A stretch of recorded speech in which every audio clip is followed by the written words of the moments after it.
അപ്പോൾ സമയം രാത്രി 11 മണിയായിട്ടുണ്ട്. ഇക്ക സ്റ്റിൽ വർക്കിംഗ് ആണ്.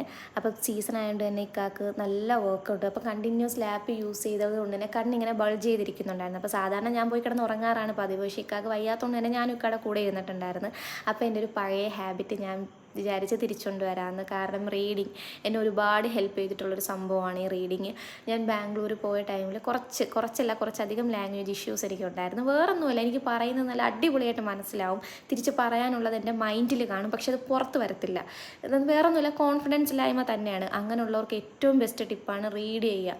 ഇംഗ്ലീഷ് ബുക്ക് ഇഷ്ടം പോലെ വായിക്കുക. പക്ഷെ നിർത്തിക്കളയരുത്. ഫസ്റ്റ് വായിക്കുമ്പോൾ നമുക്ക് ഒരുപാട് മനസ്സിലാവത്തില്ല, അങ്ങനെയൊക്കെ വരും.